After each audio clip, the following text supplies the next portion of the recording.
Not trimming your goat's hooves can be a serious problem. It can cause pain, lameness, difficulty walking and grazing, and potential infections. It's relatively simple to do, and you only need a few items. You could honestly just do it with a pair of clippers or garden shears. I also like to have rubbing alcohol, quick stop, and Vetricin. For easier use, I dump the rubbing alcohol in an old spray bottle. Let me preface to say I am by no means a professional of any kind. I have had goats for many years, and this is what I've done with no issues. I'm making this video because I am amazed with how many goat owners have told me they had no idea that their goat's hooves needed to be trimmed. This can be a major problem. Before I get started, I'm going to put down some fresh bedding so that when they are having freshly clipped hooves, they have a nice, clean place to walk on, especially since it's winter and mucky outside right now. All right, let's grab a goat and get started. A scoop of schmackums always makes everything go a bit easier. As the saying goes, you catch more flies with honey than with vinegar.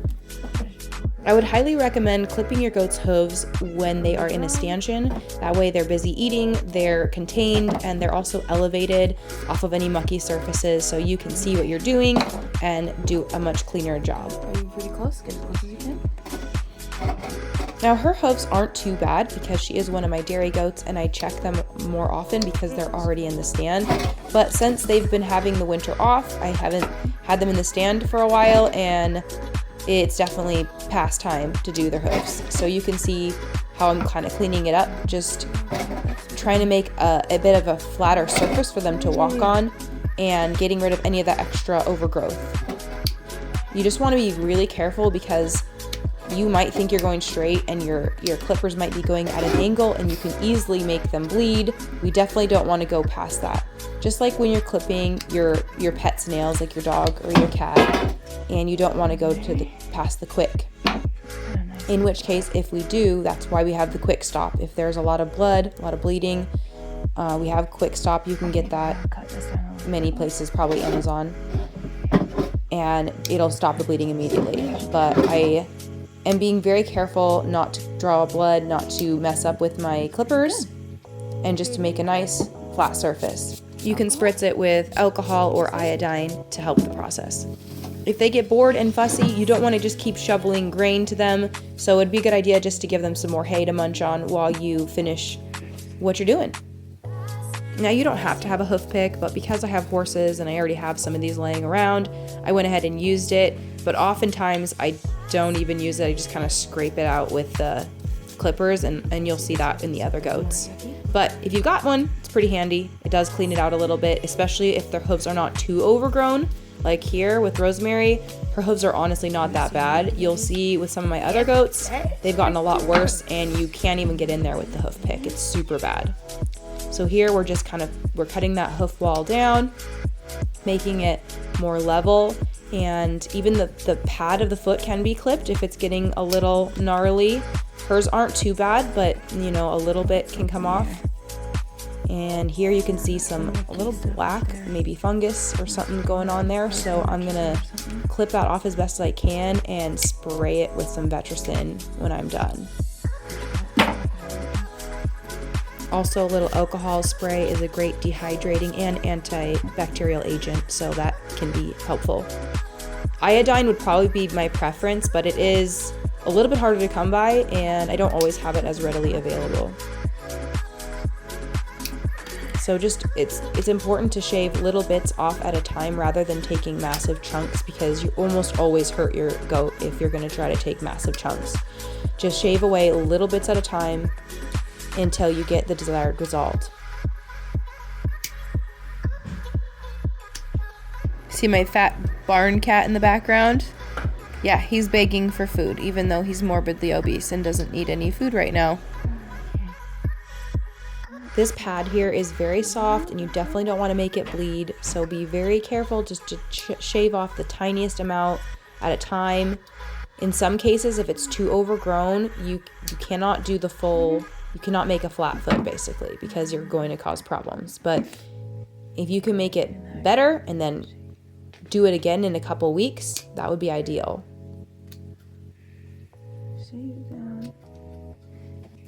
If you have any kind of livestock or pets, get yourself a bottle of Vetricin. I'm telling you what, I wish they would sponsor me, but it is a game changer, life changer for me. I mean, they have stuff for pink eye for your pets. They've got stuff for poultry. They've got stuff for all livestock, and it works absolutely wonderful. No stinging or burning sensation. I put it on myself. I put it on my baby's diaper rashes before. It's phenomenal stuff. Get yourself a bottle of it.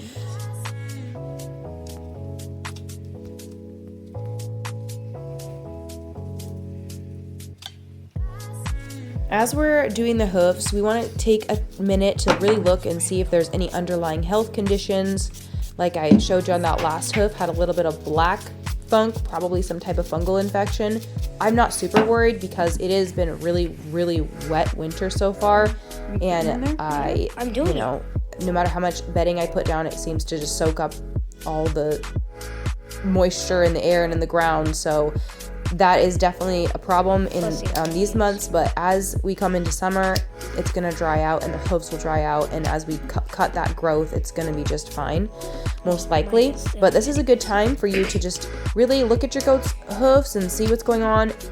If it looks way too difficult for you to tackle on your own, it's not a bad idea to have a professional trim it the first time, and then you will do much better keeping up on it than trying to tackle a really, really bad problem. I have seen some really gnarly hooves that at that point I wouldn't know 100% where to stop cutting, because that quick of sorts can just keep going further and further, and you really could only take a little bit off at a time.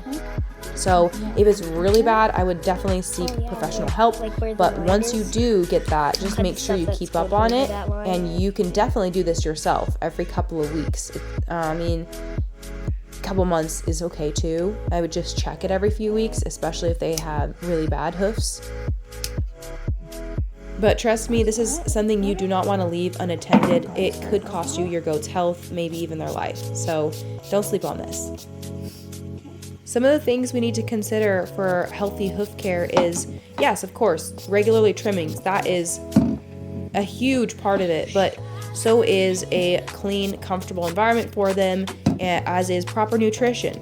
We feed all of our dairy goats second cutting alfalfa, spray pesticide-free as much as possible. You also want a good loose goat mineral, not a salt block. Your buck isn't going to need to be on second cutting alfalfa. You can put him on grass hay and his hoofs will probably grow slower, but figure out what nutrition your goats need, especially what do you have them for. Are they for show, for meat, for dairy? Figure that out and make sure you're giving them the proper nutrition, and their hooves are going to be healthier for it. I've heard the argument like, oh, my goats run around on rocks and stuff, they're fine. Well, to a degree, that can help file down their hooves, but unless they're in the mountains, like foraging and living every day of their life on the cliffs, jumping from rock to rock, your goat's gonna need some hoof attention. No matter how rocky your soil is, your goat's probably not getting a free trimming by just running around on the rocks. All right, so her hooves are just about done here. Gonna spray them with alcohol. You don't have to do this step. I just am because it is so wet and muggy out. There's just so much moisture.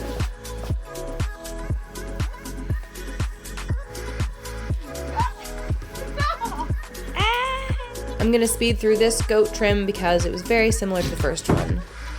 And now we've got a young Doeline who's not even a year old, and she's not used to any of this. The other goats are very seasoned. They know what's going on. Lavender does not.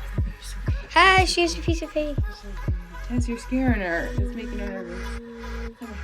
She hasn't been handled a ton, and she was raised by her mom rather than bottle raised, so she's a bit skitsy. I'm wondering how this is gonna go.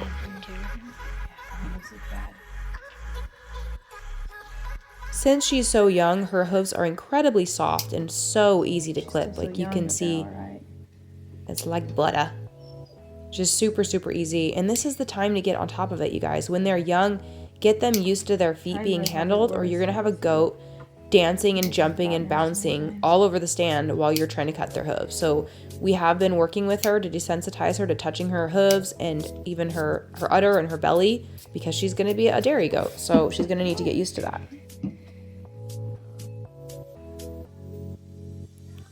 Nothing terribly exciting happening with her hooves either. So again, we're just going to speed through this clip. Now what's really fun is my buck. He's stinky, he's gross, he's rude, and I don't do his hooves very often. This is what they look like. He's not even a year old, and I have clipped his hooves, I think, twice so far. But look at how much growth. It's insane. Again, it's super, super soft because he is not even a year old, so it's very easy to fix this right now. If he were like a 3-4-year-old buck, that'd be very hard and tough and difficult to trim. But, you know, you got to keep up on it with your bucks too, because you don't want to have to do it once they basically need to be sedated in order to get to their hooves. So we do this with him, not as often as we should, but we still keep up on it to some degree. And you can see here that because of my lack of keeping up on it, he's got some kind of a split, which I'm going to have to keep an eye on now. It's going to feel a lot better though. There in his hoof, that's not good. Some kind of something there, so I'm going to spray that with Vetricin.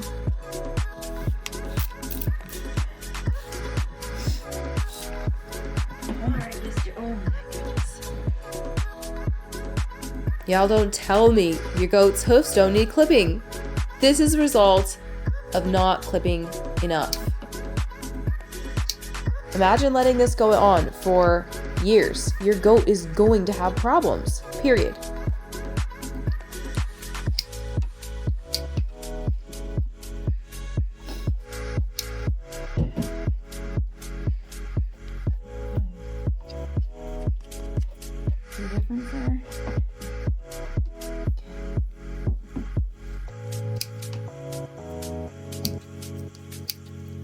You can see I don't have a hoof pick here. This is how I normally do it. I just kind of scrape it out with the tip of the clippers and then trim away.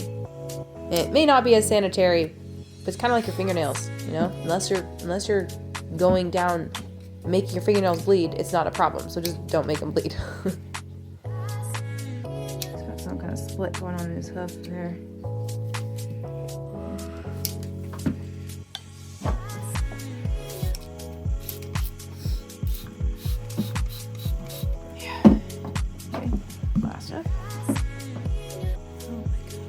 Honestly, his overgrowth is probably due to the fact that he is on a lot of protein. He's on the same alfalfa my does are on, at least while he's bunking with them, which is kind of how I do my breeding program.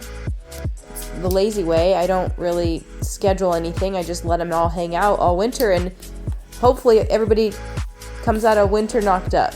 So yeah, he doesn't need the alfalfa. He's not making babies or milk or anything, so he doesn't need that. And this is probably why his hooves look worse than everybody else's, but also because I don't tend to them as often. It's oddly satisfying though, isn't it? You know it is. See how that black stuff, I can just clip it right off and then spray the heck out of it with Vetricin. Vetricin for everything.